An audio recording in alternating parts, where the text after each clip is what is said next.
So let's check in on your chin-up progress. All right. This is in her 11th week, so we're just checking in to see where we are.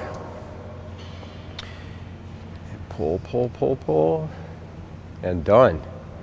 Come on down and shake that out. So there's a chin-up handled, nicely done. And that was after a focused 11 weeks, 11 and a half, or, Yeah, about 11, just exactly 11 11 weeks yeah. of some extra homework in addition to her normal working out, and Erin's got a chin-up. So that's a significant milestone. That's a big deal. Congratulations. And the truth is, this was not her first one. Yesterday she actually managed 3, strung out some, 3 singles, yes. So first pull-ups actually came yesterday, and we weren't on hand with the camera for that, so that's the way that goes.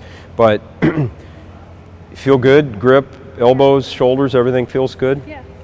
Because we took the time to build up the qualities needed for for a chin-up, and we didn't just have her just try until she could get there, right? This methodical approach gets there. Now, when you get to this milestone, it's a big deal, but it's just part of this continuing progress in a much bigger subject of developing your pulling strength.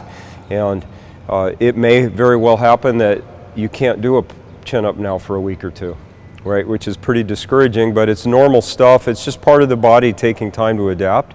So what we want to do is continue as you can doing the developmental exercises you were doing. We don't completely abandon those now, but you start doing singles when you can. And for right now, one at a time like this is a great way to do it. Earlier, Zach had suggested in the midst, say, of doing some squat training, between every set, go over and do a single. And then that way you might get 5 or 6 singles over 20 to 30 minutes as part of something else. That's a great way to do it.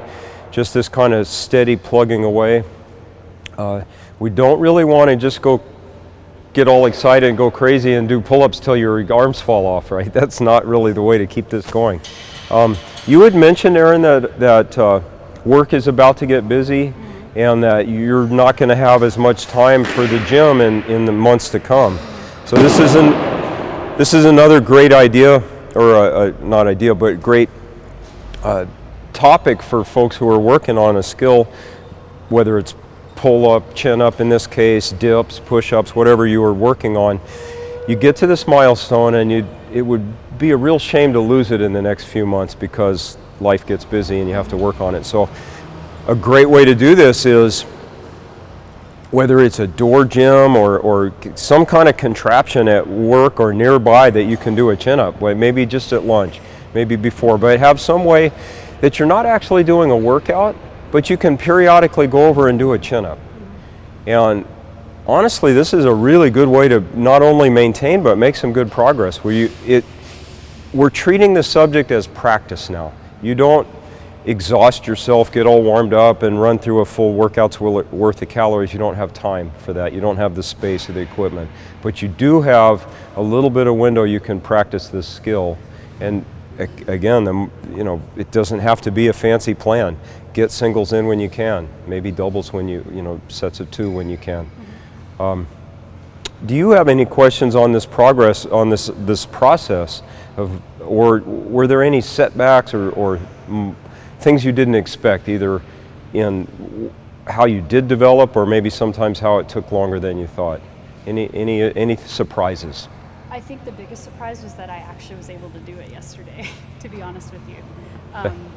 I wasn't really sure I was going to get there in 12 weeks because there were just several weeks in a row when I felt like I was getting stronger, but I just still couldn't do one. Nice. And I think...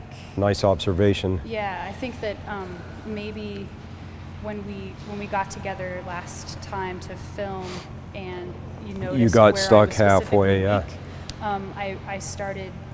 I modified the program a little bit to focus just on that point in the negative to try to hold that 90-degree angle. Just to bring your biceps up to speed a little bit on that. And nice. that could have made just that little bit of difference to help me get over the bar. That's a great observation. So for folks watching, this is maybe one of the the last biggest hurdles is just getting over the idea that you can't do a chin-up.